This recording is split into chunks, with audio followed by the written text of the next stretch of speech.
Welcome to my channel Daily Bulletin News. Days of our lives reversed course to prepare for a major return and set up an exit we've all been waiting for. After the writer's explosive return to Days of Our Lives, things have slowed down a bit while they set things in order and set up the next batch of big stories. And chief among those are Gabi and Abigail returning.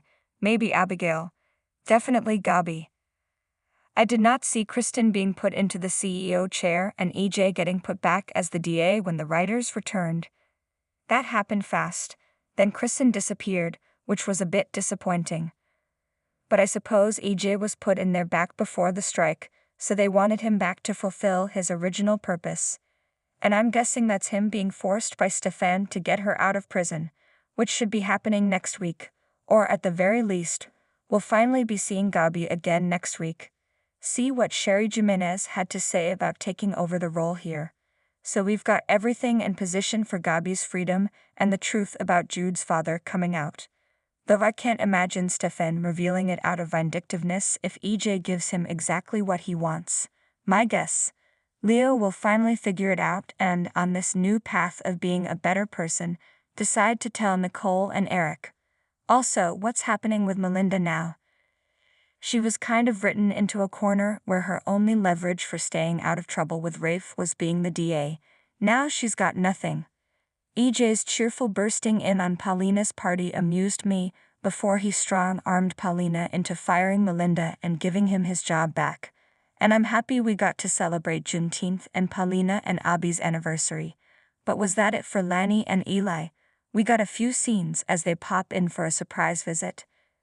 It's even less exciting because Lani's talk with Chanel was, I think, for naught. Next week's spoilers have them getting news that could change everything, so I'm pretty sure all this exit drama really was just a red herring. Okay, Abigail, or not Abigail, has finally been sighted. At least the back of her. On grainy footage. Now let's get to her rescue and into this is she or isn't she story. With that said, I don't know how fans will react though if she turns out to be a fake. Well, I kind of do. There may be a revolt after teasing a character's return, especially with someone who a lot of folks don't think should have died at all. But Annalyn McCord did promise lots of twists and turns, so whatever we think we know, it's bound to upend things. Also love that Julie is involved in the search for Abigail, and I especially liked her spiel to Chad about being in danger. Julie is not and has never been a shrinking violet.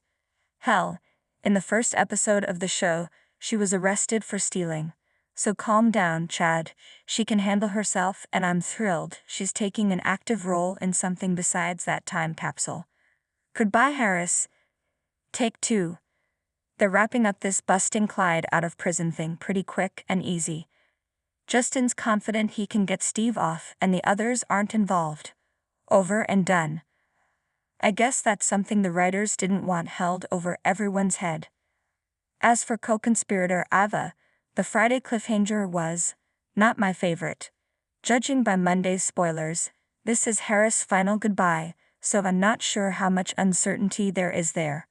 Plus, aside from the fact that I don't think many folks ever warmed up to him, it's not going to have a ton of impact since he's been mostly MIA for a while now. About the only question is whether Iva is going with him, and that, I'm certain, is a big no. Tamara Braun was at the show's 15,000th episode taping. I just hope they find something for her to do, and a pairing that gets folks excited. She keeps getting put with exciting characters, and now she's gone from mob princess to barista. Please find something for her. Teen Wave. I like what they were trying to do with the teens and the prom. Side note, we got an actual prom, but I feel like they've been shunted to the side too much recently for the whole thing to have enough impact. The prom went from "is it happening?"